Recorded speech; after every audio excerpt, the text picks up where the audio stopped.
40ನೇ ಕೀರ್ತನೆ ಬರೆದಂಥ ಪುಸ್ತಕದಲ್ಲಿ ನಮಗೆ ದೇವರು ನೇರವಾಗಿ ಮಾತಾಡುವಂಥ ಮಾತುಗಳನ್ನು ನಾವೆಲ್ಲರೂ ಓದಿದ್ದೇವೆ. ಹಲ್ಲೆಲೂಯಾ. ಅದರಲ್ಲಿ ಬಹಳ ಅರ್ಥಗರ್ಭಿತವಾದಂಥ ವಚನಗಳು ನಮ್ಮ ಜೀವಿತದಲ್ಲಿ ದೊಡ್ಡ ಕಾರ್ಯಗಳನ್ನು ಮಾಡುವಂಥ ಒಂದು ವಾಕ್ಯದೊಟ್ಟಿಗೆ ದೇವರು ಮಾತಾಡ್ತಾ ಇದ್ದಾನೆ. ಹಲ್ಲೆಲೂಯಾ. ಇಲ್ಲಿ ದೇವರ ವಾಕ್ಯ ನಮಗೆ ಹೇಳ್ತಾ ಇದೆ, ವಿಶ್ವಾಸಯುಕ್ತವಾದ ಅಸ್ತಮಾನ ಗೀತೆ. ಹಲ್ಲೆಲೂಯಾ. ನಮಗೆ ನಮ್ಮ ನಂಬಿಕೆಯ ಕುರಿತಾಗಿ ನಾವು ಅನೇಕ ಸಾರಿ ನಂಬಿಕೆಯಲ್ಲಿ ಹಿಂಜಾರಿ ಹೋದಾಗ ನಾವು ನಂಬಿಕೆ ಇಲ್ಲದವರಾಗಿ ಜೀವನ ಮಾಡ್ತಾ ಇದ್ದೇವೆ. ಹಲ್ಲೆಲೂಯಾ. ಎಷ್ಟೋ ಸಾರಿ ಭಯದಿಂದ, ಎಷ್ಟೋ ಸಾರಿ ರೋಗಗಳಿಂದ, ಎಷ್ಟೋ ಸಾರಿ ಸಮಸ್ಯೆಗಳಿಂದ ನಾವು ಜೀವನ ಮಾಡ್ತಾ ಇದ್ದೇವೆ.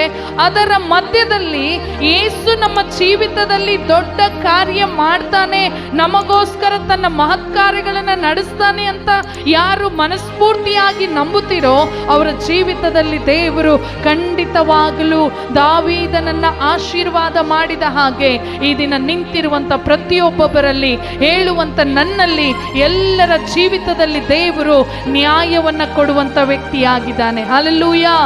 ಅಲ್ಲಿ 1ನೇ ವಚನದಲ್ಲಿ ನಾವು ನೋಡ್ತಾ ಇದ್ದೇವೆ, ನ್ಯಾಯವನ್ನ ಸ್ಥಾಪಿಸುವ ನನ್ನ ದೇವರೇ ನಿನಗೆ ಮೊರೆ ಇಡುತ್ತೇನೆ, ಸದುತ್ತರವನ್ನ ದಯಪಾಲಿಸು, ನನ್ನನ್ನು ಇಕ್ಕಟ್ಟಿನಿಂದ ಬಿಡಿಸಿ ಇಂಬಾದ ಸ್ಥಳದಲ್ಲಿ ಸೇರಿಸಿದಾತನೇ, ನನ್ನನ್ನು ಕರುಣಿಸಿ ನನ್ನ ಪ್ರಾರ್ಥನೆಯನ್ನು ಅಂಗೀಕರಿಸು. ಹಲ್ಲೆಲೂಯಾ. ಎಷ್ಟು ಜನರ ಪ್ರಾರ್ಥನೆ ದೇವರು ಕೇಳಿಸಿಕೊಳ್ಬೇಕು?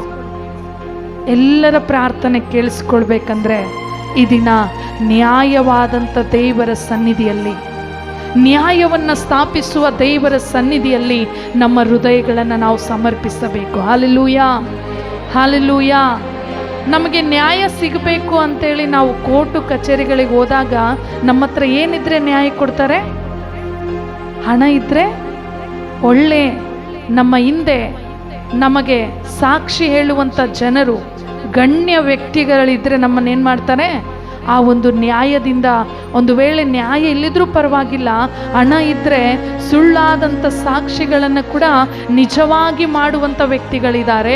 ಅಂಥವರ ಮಧ್ಯದಲ್ಲಿ ಅಂಥವರ ಬಗ್ಗೆ ದೇವರು ಹೇಳ್ತಾ ಇಲ್ಲ. ನ್ಯಾಯವನ್ನು ಸ್ಥಾಪಿಸುವ ನಮ್ಮ ದೇವರು ಯಾವಾಗಲೂ ನ್ಯಾಯವನ್ನೇ ಮಾಡ್ತಾನೆ, ಯಾವಾಗಲೂ ಸತ್ಯವನ್ನೇ ಆತನು ಪ್ರೀತಿಸುತ್ತಾನೆ. ಪಾಪವನ್ನು ತ್ಯಜಿಸಿ ಪಾಪಿಗಳನ್ನು ಪ್ರೀತಿಸುವಂಥ ವ್ಯಕ್ತಿ ನಮ್ಮ ದೇವರು. ಹಲ್ಲೆಲೂಯಾ. ಪಾಪದಲ್ಲಿದ್ದವರನ್ನ ಹಾಗೆ ಬಿಡುವುದಿಲ್ಲ, ಅವರನ್ನ ಒಳ್ಳೆ ವ್ಯಕ್ತಿಗಳನ್ನ ಹಾಗೆ ಮಾಡಿ ಆತನು ನಮ್ಮನ್ನ ಪ್ರೀತಿಸುವಂತ ವ್ಯಕ್ತಿ ಆಗಿದ್ದಾನೆ. ಹಲ್ಲೆಲೂಯಾ. ಇಕ್ಕಟ್ಟಿನಲ್ಲಿ ನಾವು ದೇವರಿಗೆ ಏನ್ ಮಾಡ್ಬೇಕಂತೆ? ಕೂಗಬೇಕು, ದೇವರನ್ನ ಪ್ರಾರ್ಥಿಸಬೇಕು. ನಮ್ಮ ಹೃದಯಪೂರ್ವಕವಾದಂಥ ಪ್ರಾರ್ಥನೆಯಲ್ಲಿ ಆತನು ನಮ್ಮ ಜೊತೆಯಾಗಿದ್ದುಕೊಂಡು ನಮ್ಮ ಪ್ರಾರ್ಥನೆಯನ್ನು ಕೇಳಿಸಿಕೊಂಡು ಆತನೇನು ಮಾಡ್ತಾನೆ? ನ್ಯಾಯವನ್ನು ಒದಗಿಸುವ ದೇವರಾಗಿದ್ದಾನೆ. ಹಲ್ಲೆಲೂಯಾ. ಇದನ್ನ ನ್ಯಾಯ ಬೇಕಂತ ನಿಮ್ಮ ಜೀವಿತದಲ್ಲಿ ನೀವು ಈಗ ತೀರ್ಮಾನ ತೆಗೆದುಕೊಂಡಿರುವುದಾದರೆ ಅನೇಕ ವ್ಯಕ್ತಿಗಳ ಬಳಿಯಲ್ಲಿ ಹೋಗಿ ನ್ಯಾಯ ಕೇಳುವುದು ಬೇಡ.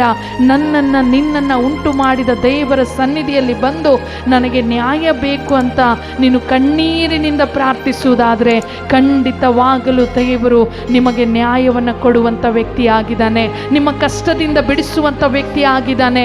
ನಿಮ್ಮ ಕಣ್ಣೀರನ್ನು ಒರೆಸಿ ಅವಮಾನಕ್ಕೆ ತಕ್ಕ ಪ್ರತಿಫಲವಾಗಿ ಆಶೀರ್ವಾದವನ್ನು ಕೊಡುವಂತ ನಾಯಕನು ಯೇಸು ಕ್ರಿಸ್ತನು ಆಗಿದ್ದಾನೆ. ಹಲ್ಲೆಲೂಯಾ. ಅಲ್ಲಿ 2ನೇ ವಚನ, 3ನೇ ವಚನ, 4ನೇ ವಚನದಲ್ಲಿ ನಾವು ನೋಡ್ತಾ ಇದ್ದೇವೆ, ಯೆಹೋವನು ತನ್ನ ಭಕ್ತನನ್ನು ತನಗೋಸ್ಕರ ಪ್ರತ್ಯೇಕಿಸಿಕೊಂಡಿದ್ದಾನೆಂದು ತಿಳಿದುಕೊಳ್ಳಿರಿ, ನಾನು ಆತನಿಗೆ ಮೊರೆ ಇಡುವಾಗಲೆಲ್ಲ ಆತನು ಕೇಳುತ್ತಾನೆ. ಹಲ್ಲೆಲೂಯಾ.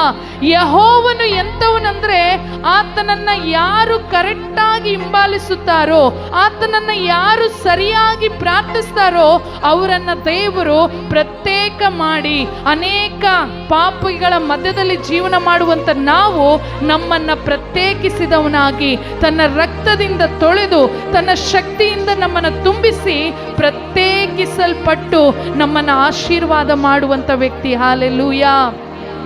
ಹಲ್ಲೆಲೂಯಾ. ನಾವು ಒಳ್ಳೆಯವರಂತ ಯಾವಾಗ ಅನಿಸ್ಕೊಳ್ತೀವಿ ಹೇಳ್ರಿ? ಈ ಪ್ರಪಂಚದಲ್ಲಿ ಅವರ ಒಂದು ಮಾತಿನ ಪ್ರಕಾರ ನಾವು ನಡೆದುಕೊಂಡಾಗ ನಮಗೆ ಒಳ್ಳೆಯ ವ್ಯಕ್ತಿ ಅಂತ ಬಿರುದು ಕೊಡ್ತಾರೆ. ಆದರೆ ಯೇಸು ನ್ಯಾಯವಾಗಿದ್ದದ್ದಕ್ಕೆ ಮಾತ್ರನೇ ನ್ಯಾಯ ಕೊಡ್ತಾನೆ. ನ್ಯಾಯ ಇಲ್ಲ ಅಂತಂದರೆ ಆತನ ಕೋಪ ಯಾವಾಗ ಬರುತ್ತೋ ಗೊತ್ತಿಲ್ಲ. ಆ ಯೋನನ ಹಾಗೆ ನಮ್ಮನ್ನೇನು ಮಾಡ್ತಾನಂತೆ? ಕಾರಿ ಬಿಡಲಿಕ್ಕೆ ಶಕ್ತನಾಗಿದ್ದಾನೆ. ಹಲ್ಲೆಲೂಯ. ಯೋನನು ದೇವರ ಮಾತನ್ನು ಕೇಳಿದಕ್ಕೆ ಏನಾಯಿತು? ಆತನ ಆಜ್ಞೆ ಮೀರಿ ನಡೆದಿದ್ದಕ್ಕೆ ಶಾಪ ಬಂತು. ಈ ದಿನ ಶಾಪಗ್ರಸ್ತರಾಗಿ ನಾವು ಆರಾಧಿಸುವುದು ಬೇಡ.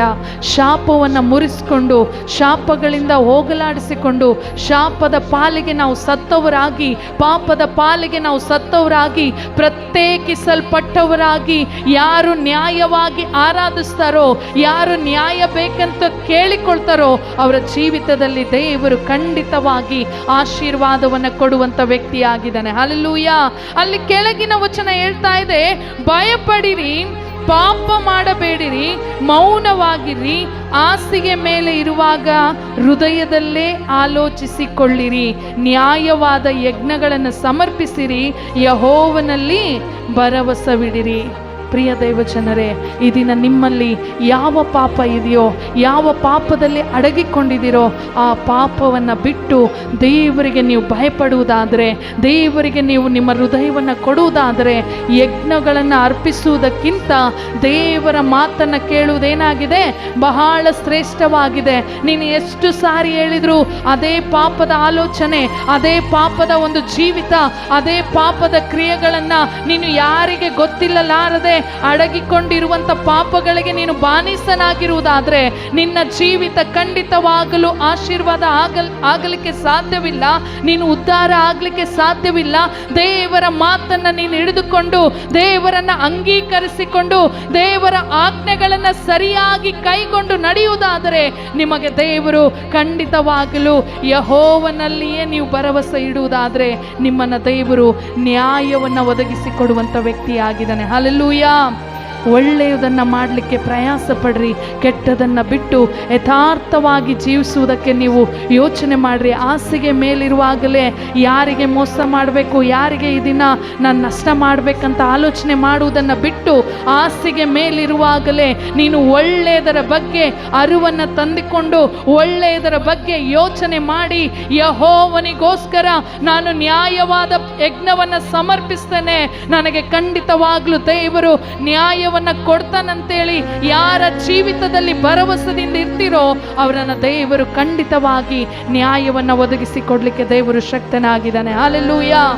ಈ ಚಿಕ್ಕ ಮಾತುಗಳು ದೇವರು ಆಶೀರ್ವದಿಸುವ ಹಾಗೆ ಮುಂದಿನ ಸಮಯದಲ್ಲಿ ದೇವ ಸೇವಕರಿಗೆ ನಾವು ಒಪ್ಪಿಸ್ತೇವೆ.